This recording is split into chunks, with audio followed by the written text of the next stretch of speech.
پلیتیک است ملت. برنامه برای نسل حسن و بعد از حسن که پشت گود نشسته است و به شما میگوید که لنگش کن.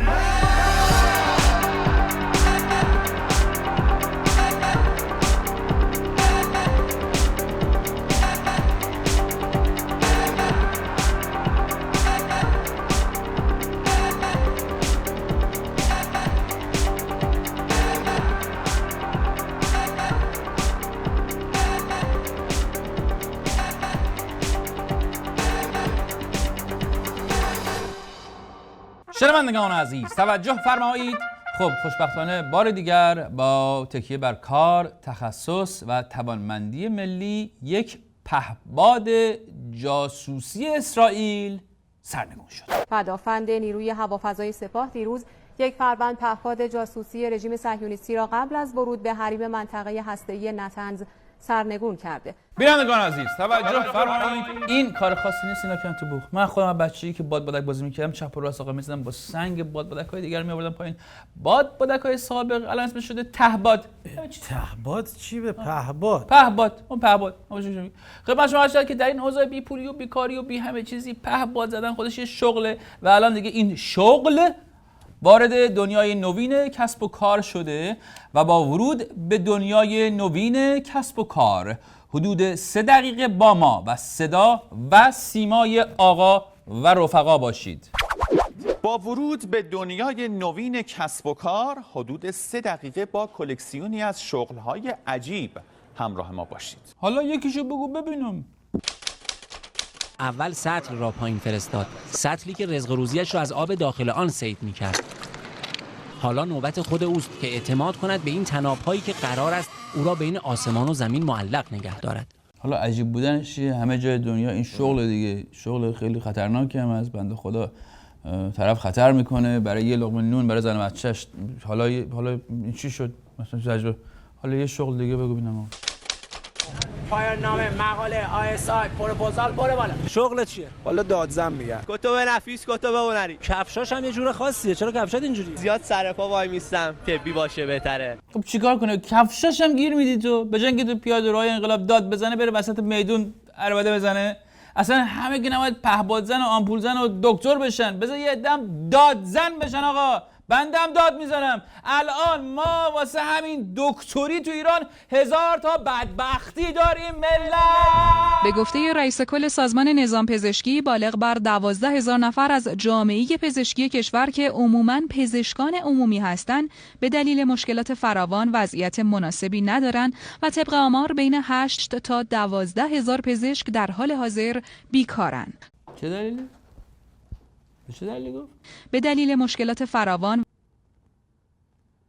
تازه چند برابرش هم زندگیشون رو با شغل دوم میچرخونن. ما 40,000 تا پزشک داریم الان که زندگیشون رو با شغل دوم میچرخونن. 40,000 پزشک داریم که چرخ زندگیشون رو با شغل دوم میچرخونن. تنها پزشکان شغل دوم ندارند، دام پزشکان هم در ایران شغل دوم دارند. دام پزشک همون پزشکی. حتی ما الان دام پزشک داریم که زندگیش نمیچرخه و برای امرار معاش و اینکه خرج زن و بچه‌شو بده رفته شغل دوم گرفته شده فرمانده ستاد کل نیروهای مسلح فیروزان. میخندی؟ چیه؟ آدم با مدرک دامپزشکی بره فرمانده ستاد نیروهای مسلح بشه همه تا اسمشو بشنون بخندن بهتره یا بدون مدرک بره خط نگهدار تاکسی بشه عرق بریزه هیچکی نخنده؟ شغلت چیه؟ خط نگهدار تاکسی هستم. یا خط نگهدار خوب نما بذاره ماشین شخصی بیام مسافرشو ببرم. خب اینم کاره دیگه مرد حسابی. حتی مردم برای اینکه بتونن زندگیشون رو بگذرونند و از سرگردونی بیرون بیان میرن سگ گردونی میکنند. کسی که مسافرتی جایی میخوان برن سگاشون میگیرن. دنبال یه کسی میگشتم که این سگمو هم ازش نگهداری و پرستاری کنه همینو اسرا بره بگردونه. خب وظیفه سگ گردان چیه؟ سگ تو پارک میبره باید حرکتی بکنه. یه بار که من صبح میبرمش بیرون که هم کسرا میبرمش حداقل در روز شاید 50 تومن 60 تومن بگیره. ملت چیکار کنن سگاشون رو بذارن بمیره؟ سگا رو بکشیم، سگکشی را بندازیم که این برای آقای صدا و سیما این کار شغل خیلی عجیبیه. سگ جماعت در ایران اصلا حیوانات که اصلا هیچ انسان که ارزش نداره حیوان که بماند. آخه اینم شد کار عجیب آیه سیما. شاید اصلا طرف آقا دانشجوی دامپزشکیه، میخواد بعداً بشه فرمانده کل نیروهای مسلح.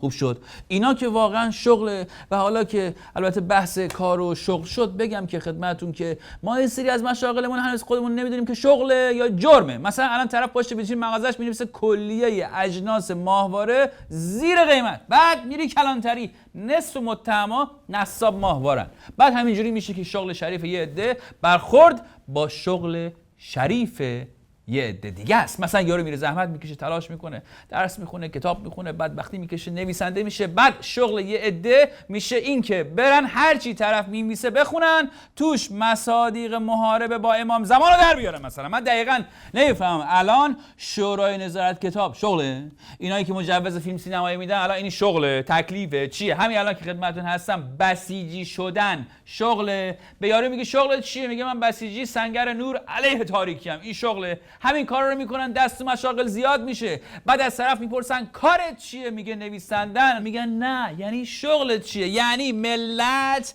اصلا نویسندگی رو آقا به عنوان شغل قبول ندارن. مثلا من خودم اینجا نیویورک سوار تاکسی میشم، میپرسه یارو آقا شغلت چیه؟ میگم ما یه برنامه تلویزیونی داریم، یک برنامه رو. میگه نه نه نه نه آقا شغلت چیه؟ ولی اگه بگی ماشاءالله مثلا بسیجی ام، میگن خب ماشاءالله وضعش توپه. حالا اینکه خوبه، الان ما یه شغلی داریم به نام خودجوش. عده‌ای داریم همینجوری خودجوش. یارو شغلش اینه که هر جایی راهپیمایی میشه خودجوش میره شرکت میکنه. شغلش اینه که همینجوری دست بهش نزنی خود به خود میجوشه. اصلا شغلش خودجوشه. الان من نمیفهمم اینا برن خواستگاری اگه بپرسن آقازاده چیکاره چی میگن؟ مثلا میگن آقازاده مسئول فشار دادن دگمه ارسال پارازیت از محل نامعلومه. یا مثلا میرم میگن آقازاده چیکاره است؟ سید حسن. میگه سید حسن چیکاره؟ آقازاده عضو قرارگاه سایبری حمله به فیسبوک هستن. میگن نه حالا تو فیسبوک ولی رو فیسبوک کار میکنه. حقوقش هم مکفی، فقط یه قلم واسه جنگ نرم ساعتی 7000 تومان مایه میدن. بفرما. یارو روزی 10 ساعت نرم به جنگه 70 تومن، جمعه هم به جنگه، سر ماه 2 میلیون فقط برای جهاد نرم گیرش میاد. اصلا اینا چی آقا؟ الان ما شغل داریم یگان ضد اغتشاش زنان در تهران. یعنی احتمالا نشستن حساب کردن دیدن متوسط اغتشاش زنان تهرانی از زنان بقیه شهرها بالاتره، بعد اومدن به طور اختصاصی فقط و فقط برای زنهای تهرانی یگان ضد اغتشاش ایجاد کردند. یا مثلا ما الان یه چیزی داریم به نام کمیته پیگیری و احقاق حقوق ایران در جنگ جهانی دوم. مثلا نمیتونم نگم بدونی که خندم. الان آقازاده شغلشون اینه که چیکاره هستن؟ آقازاده شغلشون اینه که برن این غنایم جنگ جهانی دوم رو باز پس بگیره. حالا از این هم که بگذریم، من هنوز نمیفهمم شغل یه عده چیه. مثلا الان آقای حسن خمینی، شغل ایشون اینه که نوه امامه. الان ایشون شغل نوه. یا مثلا مجتبی خامنه‌ای، الان شغل شما الان اینه که پسر مقام معظم رهبری هستی. شما آقازاده چیکار هستن؟ پسر مقام معظم رهبریه. مثلا میگن شما چیکاره؟ میگه من فلان. به پسر مقام معظم رهبری بودن بازنشستگی هم تعلق میگیره، مثلا پرنس هری یا مثلا ویلیام دربار انگلیس. الان فرق بین بیت رهبری با دربار انگلیس چیه؟ یا دقیقاً همین الان شغل آیت الله مهدوی کنی ملت چیه؟ آقازاده شغلشون بیماره. ایشون بیمار هستن. الان این بنده خدا 3 ماه بیماره. 3 ماه به جای آب با برق کار میکنه. یعنی کنتور ببندن فقط یه قلم لوز المعده ایشون اندازه 3 خانوار برق مصرف میکنه. بعد هی میگن طرف صرفه‌جویی و فلان و بسار. در واقع ما یک سری مشاغل نسبی داریم، یه سری مشاغل سببی. مثلا مجتبی خامنه‌ای شغلش نسبیه. یه سری مشاغل هم داریم که هاشمی رفسنجانی از حضرت امام در موردش خاطره شنیده. اما فرمودن چرا ندارید آقای خامنه‌ای؟ بله، یعنی همه جای دنیا اول یه شغلی وجود داره، بعد برای اون شغل نیرو تولید میکنند. در ایران اول یه آدم هایی وجود دارند که بعد یه شغلی واسه یارو تولید کردن. مثلا ما چند تا سردار داریم که نمیدونیم کجای دلمون بذاریمشون، بعد میریم گردان ضد شورش زنان در تهران تولید میکنیم که یارو بشه رئیسش. این وسط یه مشاغل دیگه هم هستن که اگه واسه داعش جنایته، واسه ما خاطر است. مثلا آقازاده مسئول قطع انگشت در ملای عامه، یا آقازاده مسئول کنترل این بیلک جرثقیل موقع اعدامه. حالا با این همه خلاقیت در ایجاد اشتغال میگن که آقا 40 میلیون نفر در کشور کار نمیکنند. یعنی من الان همینجوری سرانگشتی حساب میکنم، ما تقریبا به اندازه 3 برابر جمعیت ایران شغل داریم، به اندازه 2 برابر جمعیت ایران بیکار داریم. چرا؟ برای اینکه طرف فقط سر ماه بتونه اجاره خونه بده، باید 7 تا شغل داشته باشه. بعد صدا و سیما میاد مستند میسازه، نمیدونم گزارش میسازه، میگه با ورود به دنیای نوین کسب و کار حدود 3 دقیقه با کلکسیونی از شغل‌های عجیب همراه ما باشید. با ورود به دنیای نوین کسب و کار حدود 3 دقیقه با کلکسیونی از شغل‌های عجیب همراه ما باشید. کاری که برنامه صدا و سیما میکنه از همه چی عجیب‌تر، بعدش هم آدم‌ها رو میاره تو تلویزیون میگه خدا مشهورت کرد. اینجوری بده اونو بذار میشینی. شما کار را برای معروف شدن، برای شهرت انجام بده، ولی حالا اگر بعداً خدا مشهورت کرد، خب دیگه خدا. من این کار رو برای شهرت نکردم. این از برنامه‌های صدا و سیما هستن که میگن که خدا آدم‌ها رو مشهور میکنه. من الان یه آدمی رو که خدا مشهور کرده رو معرفی میکنم، آقای زاکانی، نماینده مجلس. یعنی همین الان همه زاکانی رو میشناسن، خداوند ایشون رو مشهور کرده، ایشون نماینده مجلس هست و تو ماجرای استیضاح وزیر علوم رو ایشون استیضاح کرد و فعالیت جدی داشت که از عوامل گنده پشت صحنه بود. ملت میبینن یارو آقا با نمره 7 و 8 معدل 13 میره میشه نماینده مجلس. اینم خدمت شما عرض شد که یاروش چی بهش میگن؟ کارنامش. با هزار بدبختی این آقا اون نگاه کن، اون شیمی 7 ریاضی 4.5 مثلا نمیدونم این یارو چجوری فلان، با هزار بدبختی تو شهریور با کمک اهالی خوب و معتمدین محل و با تشکر ویژه از سعید اسلامی در تیتراژ تک ماده زده. اصلا آدم یه عده رو توی شغلای میبینه بهش برمیخوره واقعا. الان ما مثلا چیمون از حجت الاسلام صدیقی کمتره که ایشون امام جمعه تهران ما نیستیم. واقعا ما هم از صدیقی بیشتر جوک بلدیم، هم اگه ریش بذاریم خوش‌تیپ‌تر هم میشیم. بفرما. بذار فقط با لبخند بزن. این آقا کدومه میگه؟ خدا وکیل نماز نه، خدا وکیل اگه نماز جمعه این هفته رو هفته آینده البته بدیم من بخونم، از نماز جمعه هاشمی خطبه‌اش اگه بدیم من بخونم، از نماز جمعه هاشمی تو سال 88 شلوغ‌تر میشه. ملت حداقل میان ببینن که جانور کی میگه.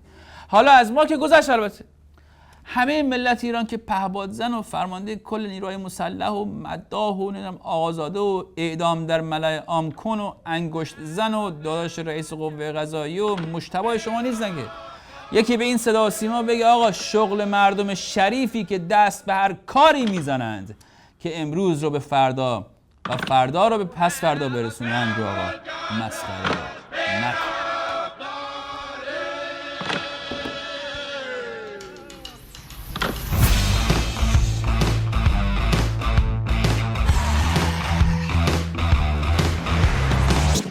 آقای رئیس جمهور 4 روز بعد از برکناری وزیر علوم در یک سخنرانی افشاگرانه و بسیار عجیب گفت دولت با فساد در بورسی‌ها مبارزه را ادامه میدهد. البته اسم نیاورده، حتی نگفته که این 700 نفر بورسیه که فساد کردند و با معدل مثلا 12 13 دوره دکترا پذیرفته شدن، اصلا زنن، مردن، قدشون کوتاه، قدشون درازه، کجا کار میکنن، از کجا اومدن، بچه کجان، اصلا کی هستن، اصلا چجوری آقا توی این مملکت که این افراد بورسی غیرقانونی دیپلم ردی دارن، فساد هم کردن، حق بقیه هم خوردن، کار بدی هم کردن، در همه جا هم دست دارند، ولی همین آدم هایی که این همه دست دارند چرا اسم ندارند؟ اصلا برای چی افرادی که کار غیرقانونی کردن معرفی نمیشن توی مملکت؟ مگه دولت نمیدونه که این افراد کار خلافی کردند؟ نصف اتاقای دادگستری تهران آرشیو خلاف‌های محمد رضا رحیمی معاون اول دولت احمدی نژاده. هفته 3 روز هم ایشون دادگاه داره. 2 سال هم هست که قرار حکم ایشون صادر بشه. بعد دادستان کشور وقتی درباره ایشون حرف میزنه میگه میمره. چجوری میشه آقا جان که وقتی طرف معاون رئیس جمهوره یه تریلی 18 چرخ اسم داره ولی وقتی خلاف میکنه میشه میمره؟ سعید مرتضوی از 10 سال قبل 10 پرونده در دادگاه انتظامی قضات داره. یک مورد قتل کهریزکی ها، البته چندین 10 مورد، 10 مورد، 100 مورد فلان اختلاس و رشوه. بعد 1 سال ایشون وقتی میخوان خبرش کنن که بیاد توی دادگاه، همین آقای سیمیم موبایلش قطعه. مشترک مورد نظر در دسترس نمی باشد. الان 1 ساله که میگن دولت احمدی نژاد 10 میلیارد تخلف داره. میگیم آقا باشه، خب محاکمش کن. 8 ماه قبل گفتن چی؟ دولت سابق 22 میلیارد تخلف ارزی داشته. میگیم خب باشه محاکمش کنید. 6 ماه قبل گفتن دولت سابق 700 میلیارد دلار پول فروش نفت رو ضایع کرده. میگیم آقا باشه محاکمش کنید. 4 ماه قبل گفتن دولت سابق به اندازه تخلفات همه دولت‌ها از زمان کوروش کبیر تا الان تخلف کرده. میگیم خب باشه محاکمش کنید. 3 ماه قبل گفتن آقا این دولت سابق بیشتر از 8 سال جنگ به کشور زیان زده. میگیم خب محاکمش کنید. 1 ماه قبل گفتن دولت سابق تخلفاتی کرده که اگه مردم بشنوند مریض میشن. میگیم خب محاکمش کنید مردم مریض نشن. همین 2 هفته قبل گفتن که دولت سابق به اندازه کل خسارات جنگ جهانی دوم به کشور لطمه زده. میگیم آقا خب باشه محاکمش کنید. همین دیروز گفتند دولت سابق 700 پرونده تخلف داره. مطمئنم هفته دیگه میگن آقا دولت سابق به اندازه تعداد جرقه‌های انفجار بیگ بنگ تخلف اقتصادی داره. قبول آقا خب باشه قبول. برای چی دائم تصویر وحشتناک تری نشون میدین؟ شما اومدین به فساد مالی دولت سابق رسیدگی کنید یا ما رو بترسونید؟ ما که خب میدونیم چقدر بد بوده. خیلی خوب باشه محاکمش کنید. 8 سال هی رئیس جمهور سابق تا بهش گفتن آقا سلام آقا احمدی چطوری؟ گفت فهرست مفسدین اقتصادی رو افشا میکنم. تا بهش گفتن تورم چقدره؟ گفت فهرست مفسدین اقتصادی رو افشا میکنم. تا بهش گفتند لبنان درگیری شده، گفت من وقتی فهرست مفسدین اقتصادی رو افشا کنم اسرائیل نابود میشه. بهش گفتن آقا برای چی؟ بچهای مردم تو مدرسه سوختن از بین رفتن و اگه فهرست مفسدین اقتصادی رو افشا کنم مشکل گرمای مدارس هم حل میشه. آخرش هم وقتی فهرست خلافکاران اقتصادی منتشر شد تازه معلوم شد دزدگیر 88 خودش ردم دادم ریدیم دردم دام. 8 سال مردم منتظر اعلام اسامی مفسدین نامعلوم اقتصادی بودن. حالا هم 8 سال باید منتظر اعلام اسامی فساد در بورسیه‌های دانشگاهی باشند. آقای روحانی اگه بخواد این بورسیه‌ها رو افشا کنه یا بخواد همین بابک زنجانی رو مثلا 2 ساعته پولش کنه یا احمدی نژاد رو افشا کنه، هیچ جای جزئی نره که بره با فتوشاپ عکس طرف رو با یه خانم مونتاژ کنه. مثل آب خوردن طرف میفته کجا؟ زندون. فکر میکنید اگر بابک زنجانی که در عمرش یک کار درست کرد که توی تاجیکستان رقصید، این فیلمش در حال رقص منتشر نمیشد، الان زندانی بود؟ من بعید میدونم والله. اصلا فرض کنید که پرونده دزدی کسی رو ببرن قوه قضاییه بگن آقا این تخلف مالی داشته، میگن خب این که مثل جواد خودمونه که بیخیال. اگه پرونده کسی رو بخوان مثلا به خاطر زدن و کشتن متهم ببرن قوه قضاییه میگن این که مثل غلام حسین خودمونه، تازه گازم نمیگیره، یکی بیخیال. یکی مثلا به اتهام بورسی غیر قانونی ببرن قوه قضاییه میگن بابا این که برادرزاده خودمونه. یکی دیگه یکی رو به خاطر 500 مورد تخلف در دولت ببرن قوه قضاییه میگن این یکی که رئیس خودمون بوده یارو دیگه، این دیگه پولمون رو میده. یعنی شما انتظار دارید با این ترازو بشه چیزی رو وزن کرد؟ فعلا که ترازوی قوه قضاییه خرابه و فقط چکشش کار میکنه.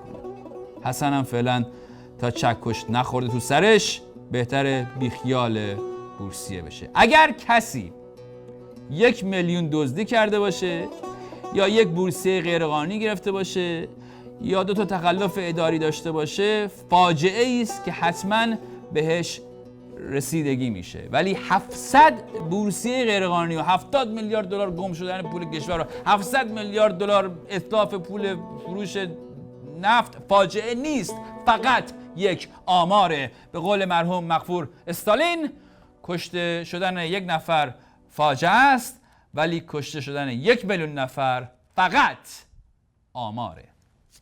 استالین آسوده به خواب که اینا بیدارن.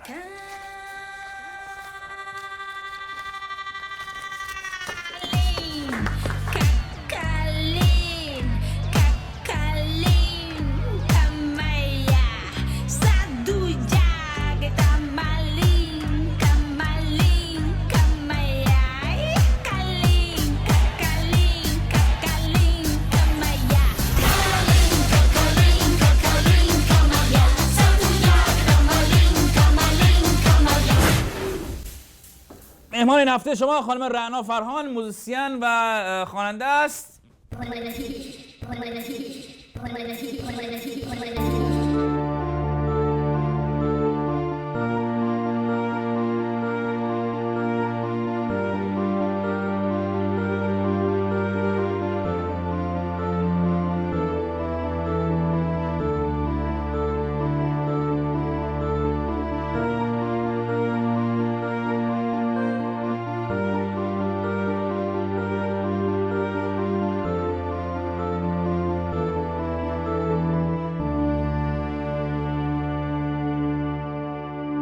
رعنا فرهان، خیلی خوشحالم اومدید برنامه این هفته.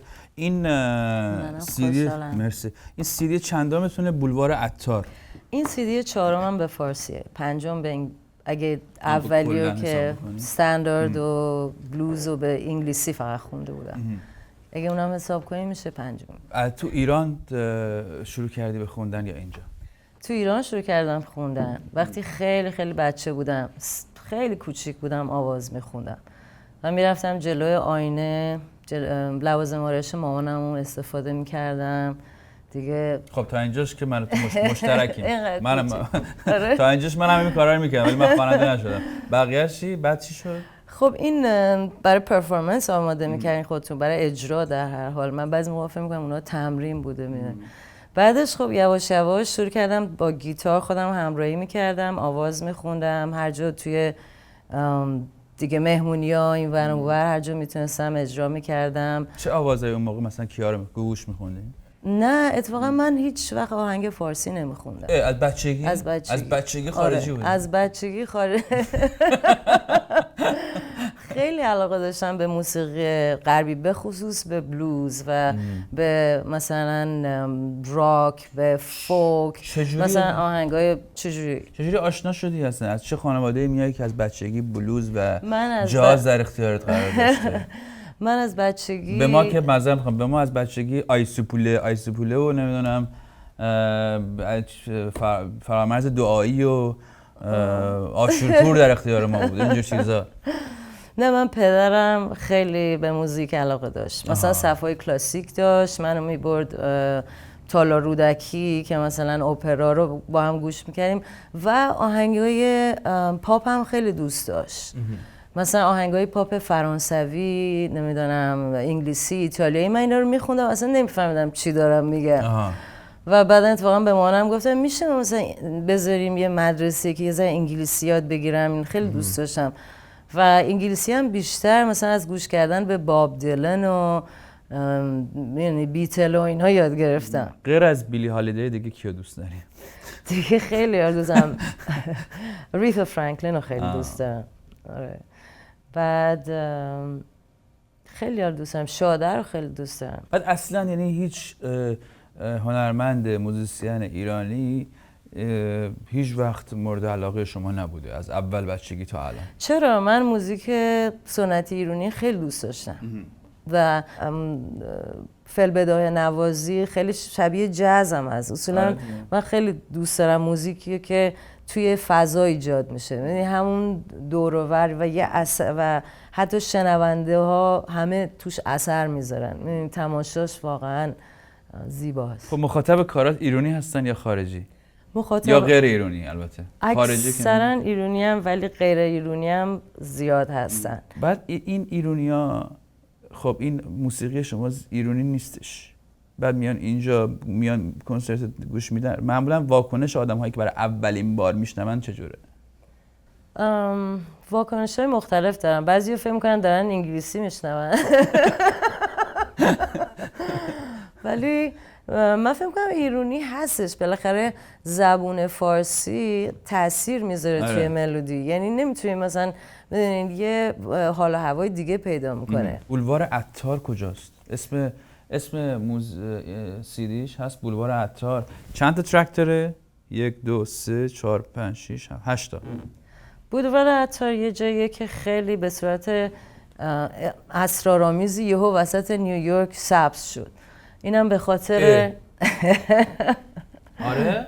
الانم میتونیم بریم ببینیم کجاست؟ این پشت تو جدی میگی؟ اگه برین، اگه چه میگن دیده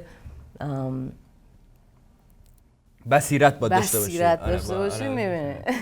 خب چی هست این بولوار عطار؟ استعاره از چیست پس؟ این استعاره اولا که خب یه 2 تا از کارهای شعرهای عطار من استفاده کردم تو این آلبوم و فریدون مشیری که خیلی دوستش دارم، مهدی اخوان ثالث که هممون خیلی دوستش داریم و مولانا و همه اینا اگه نگاه کنین به عطار همشون دنباله راه مولانا رو میرفتن یه جورایی و مولانا خیلی به عطار علاقه داشت و میدونین که معروفه که میگه 7 شهر عشق و عطار گشته و این آلبوم راجع به عشق در واقع خیلی ما هنوز در خم یک کوچه بله ولی ما تو بولوار عطار هستیم.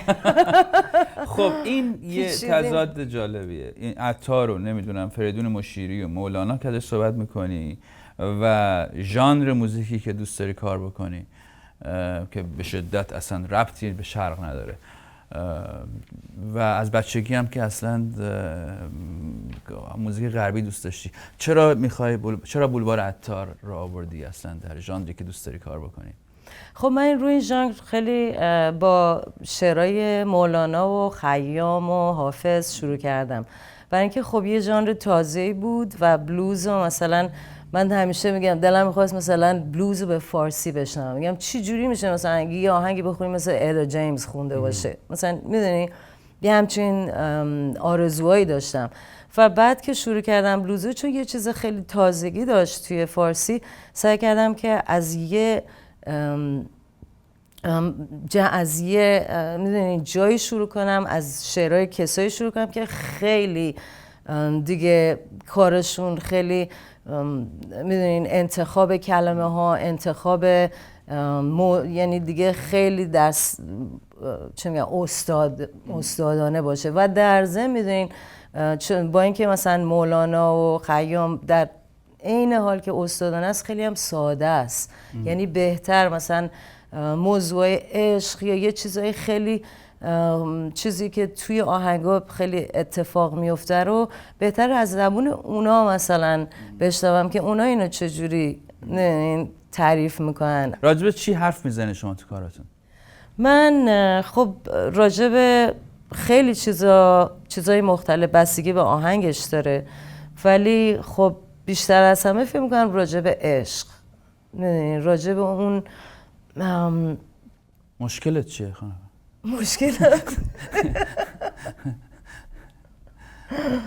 مشکلی نیست که آسان نشه. مشکل خاصی نداره، ما میخوایم دور هم باشیم و حال کنیم. واقعا اینجوری فکر میکنی؟ خیلی خیامیه این قضیه. آره که دور هم باشیم و دور هم باشیم و این لحظه‌ای که الان توش هستیم یاد میدونین تشکر کنیم برای همین چیزایی که به ما دادن. این آدرس توییتر بنده است، این هم آدرس فیسبوک منه. من کامبیز حسینی هستم و شما برنامه پلیتیک رو تماشا کردید. تا هفته دیگه 10 شب تهران، هوای بغل دستیست و آقا خانم برادر خواهر دوست آشنا داشته باشید.